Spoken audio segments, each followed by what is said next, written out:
ನಾನು ನಿನ್ನೆ ನನ್ನ ಮತಕ್ಷೇತ್ರದಲ್ಲಿ ಐನಾಪುರ ಪಟ್ಟಣ ಪಂಚಾಯಿತಿಯಲ್ಲಿ ಒಂದು ಸಿಸಿ ರೋಡ್ಗಳಾದ ಪೂಜೆಗೆ ಹೋದ ಸಂದರ್ಭದಲ್ಲಿ ಒಂದು ವರ್ಷದ ಹಿಂದೆ ಅಲ್ಲೇ ಒಂದು ಮೇನ್ ರೋಡ್ ಅನ್ನು ನಾನು ಪೂಜೆ ಮಾಡಿ ಬಂದಿದ್ದೆ.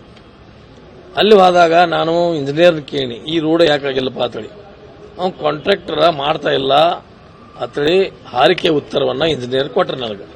ನಾನು ಇಮಿಡಿಯೇಟ್ ಆಗಿ ಕಾಂಟ್ರಾಕ್ಟರ್ಗೆ ಫೋನ್ ಮಾಡಿದೆ, ಯಾಕೆ ಮಾಡಲಿಲ್ಲ ಈಗ ಪ್ರಾರಂಭ ಮಾಡ್ತೇನೆ ಅಂತ ಹೇಳಿದ್ರು. ನಾನು ಪೂಜೆ ಮಾಡಿ ಒಂದು ವರ್ಷ ಆದ ನಂತರೂ ಸಹಿತ ಆ ರಸ್ತೆ ಆಗಿಲ್ಲ ಅಂದ್ರೆ ನಮ್ಮ ಇಂಜಿನಿಯರ್ಗಳು ಏನ್ ಮಾಡ್ತಾ ಇದ್ರು ಅನ್ನೋಂಥ ಪ್ರಶ್ನೆ ಬತ್ತಲ್ಲಿ. ಅವಾಗ ನಾನು ಮತ್ತೆ ಅದನ್ನು ಹೊರತುಪಡಿಸಿ ಬೇರೆ ವಿಷಯವನ್ನು ಪ್ರಸ್ತಾಪ ಮಾಡಿದ್ದೆ. ನಾನು ಮುಖ್ಯಮಂತ್ರಿಗಳ ವಿಶೇಷ ಅನುದಾನದಲ್ಲಿ 25 ಕೋಟಿ ನಮಗೆ ನನ್ನ ಮತಕ್ಷೇತ್ರಕ್ಕೆ ಕೊಟ್ಟ ಸಂದರ್ಭದಲ್ಲಿ ನಾನು 13 ಕೋಟಿಯ ಸಮುದಾಯ ಭವನಗಳನ್ನು ಮತ್ತು 12 ಕೋಟಿ ರೂಪಾಯಿಯ ರಸ್ತೆಗಳನ್ನು ತೆಗೆದುಕೊಂಡಿದ್ದೆ. ಅವಾಗ ಅತ್ರಾಗ ಒಂದು ಕೊರಿ ತೆಗೆದ್ರು. ಏನಪ್ಪಾ ಅಂದ್ರೆ, ನೀವು ಹಳ್ಳಿಯಲ್ಲಿರುವಂತ ಚಿಕ್ಕ ಚಿಕ್ಕ ರಸ್ತೆಗಳನ್ನು ತೆಗೆದುಕೊಳ್ಳುವುದಿಲ್ಲ, ಜಲ್ಲಿ ರಸ್ತೆ ತೆಗೆದುಕೊಳ್ಳುವುದಿಲ್ಲ, ಅಸ್ಫಾಲ್ಟು ಮತ್ತು ಮೆಟ್ಲಿಂಗ್ ಮಾಡುವಂಥದ್ದು ಅಷ್ಟ ತಗೋಬೇಕು ನೀವು. ನಮ್ಮ ಬೇಡಿಕೆ ಹಳ್ಳಿಯಲ್ಲಿ ಎಲ್ಲಾ ಜನ ನಮ್ಮಲ್ಲಿ ಇರುವುದೇ ಊರುಗಳಲ್ಲಿ 10%, 90% ಎಲ್ಲ ತೋಟಪಟ್ಟಿಯಲ್ಲಿ ಜನ ಇರುವುದು. ನಾವೆಲ್ಲ ನೀರಾವರಿ ಕ್ಷೇತ್ರ, ನಮ್ಮದು 50% ನೀರಾವರಿ, 50% ಡ್ರೈ.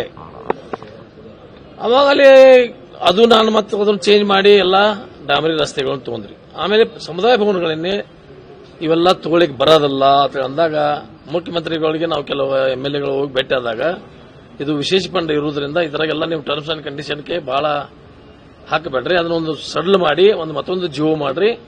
ಅದಕ್ಕೆ ಶಿವರಾಜ್ ಗಡಿಗೆ ಅವರು ಒಂದು ಅದನ್ನ ನೇತೃತ್ವದಲ್ಲಿ ಅದನ್ನೆಲ್ಲ ನಮಗೆ ಸಮಾಜ ಕಲ್ಯಾಣ ಇಲಾಖೆಯಿಂದ ಅದನ್ನ ತೆರವು ಮಾಡಿಕೊಟ್ರೆಲ್ಲ. ಏನೋ ಒಂದು ಬಂಧನಗಳಿದ್ದು ಆ ಬಂಧನಗಳನ್ನು ತೆರವು ಮಾಡಿಕೊಟ್ರು. ಆಮೇಲೆ ಇದೆಲ್ಲ ಎಂದಾಗಿದೆ ಅಂದ್ರೆ ನಾನು ಪ್ರಪೋಸಲ್ ಕೇಳಿದ್ರು, ಪ್ರಪೋಸಲ್ ಕೊಟ್ಟಿದ್ದೀನಿ. 1.5 ವರ್ಷ ಆಯ್ತು. ನನಗನ್ಸಿತ್ತು 1-2 ಇರಬೇಕು, ಬಹುಶಃ 1-2 ನನಗೆ ಸರಿಯಾಗಿ ಗೊತ್ತಿಲ್ಲ. 1-2-24 ಕೊಟ್ಟಿದ್ದೇನೆ ಪ್ರಪೋಸಲ್. ಇವಾಗ ತಾರೀಕು ಎಷ್ಟು, 6ನೇ ತಿಂಗಳು ಇವತ್ತು. 1.5 ವರ್ಷ ಆದ ನಂತರ ಇನ್ನೂ ಆ ಕೆಲಸನ ಆಗ್ತಿಲ್ಲ ಅಂದ್ರೆ ಇದರ ಅರ್ಥ ಏನ? ಇದು ಬೇಸರ ತಂದಿದೆ ನನಗೆ. ನಾನು ಯಾರ ಮಂತ್ರಿಗಳ ವಿರೋಧ ಅಥವಾ ಯಾರ ಮುಖ್ಯಮಂತ್ರಿಗಳ ವಿರೋಧ ಮಾತಾಡೋ ಪ್ರಶ್ನೆನ ಬರಲ್ಲ. ಸಿಸ್ಟಮ್, ವ್ಯವಸ್ಥೆ. ಈ ಒಂದು ಶಿವನೂರ್ ಅಂತ ಒಂದು ಗ್ರಾಮದಲ್ಲಿ 2 ವರ್ಷದಿಂದ ಒಂದು ಬೇವನೂರ್ ಅಂತ ಒಂದು ಗ್ರಾಮದಲ್ಲಿ 2 ವರ್ಷದಿಂದ 8th ಇದ್ದದ್ದು 9th ಮಾಡಿರ್ತೇಳಿ ಎಜುಕೇಶನ್ ಕಮಿಷನರ್ ನಾನು 2 ವರ್ಷದಿಂದ ಭೇಟಿ ಆದ್ರೆ ಅದು ಕೊಡ್ಲಿಕ್ಕೆ 2 ವರ್ಷ ಬೇಕಾ? ಆಮೇಲೆ ಒಂದು ಬಸವೇಶ್ವರ ಯಾತ್ರೆ ನೀರಾವರಿಯನ್ನ ಪ್ರಾಜೆಕ್ಟ್ ಅನ್ನ 13,000 ಕೋಟಿ ಪ್ರಾಜೆಕ್ಟ್ ಅನ್ನು ಪ್ರಾರಂಭ ಮಾಡಿ 17ರಲ್ಲಿ ಪ್ರಾರಂಭ ಮಾಡಿದ್ದೇವೆ. ಅದು ಕಾರಣಾಂತರಗಳಿಂದ ಇದುವರೆಗೆ ಲೇಟ್ ಆಗಿದೆ.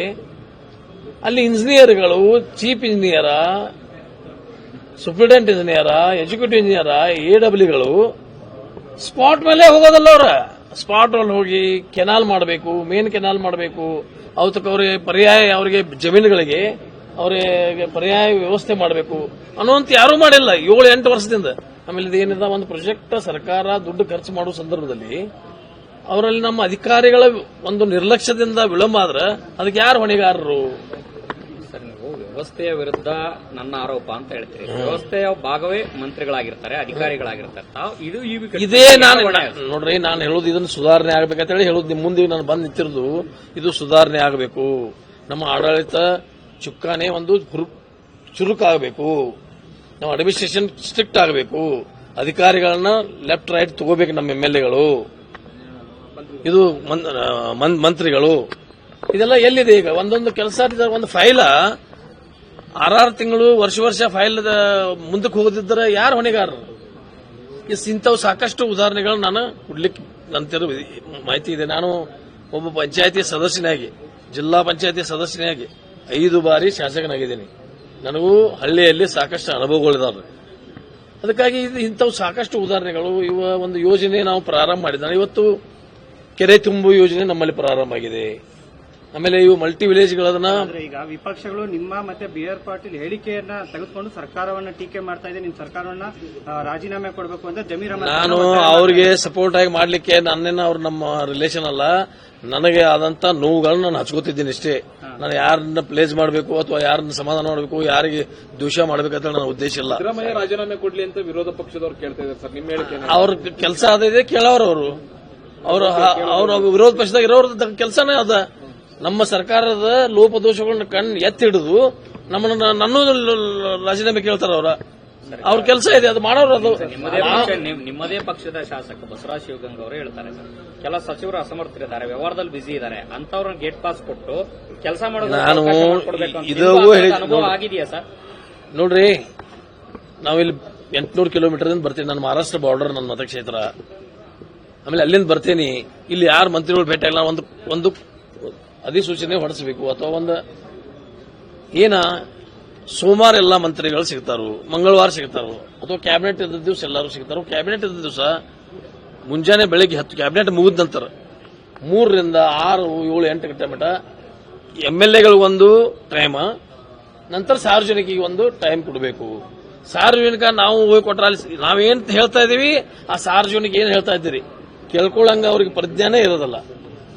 ಅದಕ್ಕೆ ಇಲ್ದಿರ್ಗ ಎಲ್ಲಾ ಮಂತ್ರಿಗಳು ಯಾವ್ದಾರು ಒಂದು ದಿವಸ ಇವತ್ತು ಬೇಡ ಬಿಡ್ರಿ, ಅದು ಎಲ್ಲಾ ಮಂತ್ರಿಗಳು ಒಟ್ಟಿಗೆ ಸಿಗುವುದು ಬೇಡ.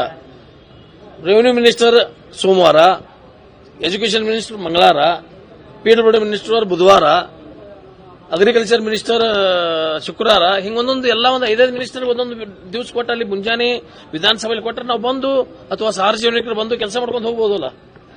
ಅವ್ರ ಮನೆಗಳು ಎಲ್ಲಿದಾವೋ ಹುಡುಕಾಡಕ್ ಆಗೋದಲ್ಲ, ಮನೆಗಳು ಸಿಗುತ್ತೆ, ನಾವೆಲ್ಲಿ ಹುಡುಕಾಡಕ್ ಹೋದ್ರೆ ನಾವೇನ್ರಿ ಸಿಟಿ ಒಳಗೆ ಬಂದವ್ರಲ್ಲ, ಹಳ್ಳಿಯಲ್ಲಿ ಬಂದವ್ರು ಎಲ್ಲಿ ಹೋಗಿ ಅವ್ರ ಮನೆ ಹುಡುಕಾಡ ಕುತ್ಕೊಂಡು ಬೇಕಲ್ಲ, 2 ತಾಸು ಆಯ್ತು ಅನ್ಕೊಡ್ದು. ಅವ್ರು ಎಲ್ಲಿ ಹೋಗಿದಾರ ಮಂತ್ರಿ ಅಂದ್ರೆ ಶಿವಮೊಗ್ಗಕ್ಕೆ ಹೋಗಿದಾರ್ರಿ, ಮಂಡ್ಯಕ್ಕೆ ಹೋಗಿದಾರ್ರಿ, ಆಮೇಲೆ ಗುಲ್ಬರ್ಗಕ್ಕೆ ಹೋಗಿದಾರ್ರಿ. ಫೋನಲ್ಲೂ ಸಿಗಲ್ವಾ ಸರ್? ಫೋನಲ್ಲೂ ಸಿಗೋದಲ್ಲ. ಆಮೇಲೆ ನಾವು ಹೆಂಗ್ ಕೆಲಸ ಮಾಡ್ಕೊಳ್ರಿ, ಅವ್ರ PS ಕೇಳ್ರೆ ಎಂದ್ ಬರ್ತಾರೆ ಗೊತ್ತಿಲ್ಲ ಸರ್. ಈ ವಿಚಾರ ಸಿಎಂ ಸಿದ್ದರಾಮಯ್ಯ ಅವರಿಗೆ ತಿಳಿಸಿದ್ರ ಸರ್ ನೀವು? ನೋಡ್ರಿ, ನಾನೊಮ್ಮೆ ಶಾಸಕಾಂಗ ಪಕ್ಷದಲ್ಲಿ ಕೆಲವು ನೋವುಗಳನ್ನ ಹಂಚ್ಕೊಂಡಿದ್ನಿ. ನೀವು 1.5 ವರ್ಷದಿಂದ ಶಾಸಕಾಂಗ ಬಂದ್ಬಿಟ್ಟಿದ್ರಿ ಸರ್, ನಮಗೆಲ್ಲ ನೋವು ಆಗ್ತಾ ಇದೆ, ಸ್ವಲ್ಪ ತೊಂದರೆ ಆಗ್ತಾ ಇದ್ರೆ ಮಂತ್ರಿಗಳು ನಮಗೆ ನಮಸ್ಕಾರ ಮಾಡಿದ್ರೆ ನಮಸ್ಕಾರ ಮಾಡೋದಿಲ್ಲ, ಸರಿಯಾಗಿ ನಮಗೆ ಸ್ಪಂದನೆ ಮಾಡೋದಿಲ್ಲ ಹೇಳಿದ್ನಿ. ಅವಾಗ ಯಾರಾದ್ರೂ ಹಿರಿಯ ನಮ್ಮ ಸಚಿವರು ಅಥವಾ ಯಾರಾದ್ರೂ ಕರೆದು ಯಾಕಪ್ಪ ನೀ ಈ ತರ ನಾರಾಜಾಗಿದೆಯಾ, ಏನ್ ನಿನ್ ತೊಂದರೆ ಸರಿಪಡಿಸಬೇಕು ನೋಡಿ, ಸರಿನೇ ಮಾಡ್ಲಿಕ್ಕೆ ಇನ್ನು ದಿವಸ ಹೇಳ್ಕೊತ ಹೋದ ಇನ್ನು ನಾವು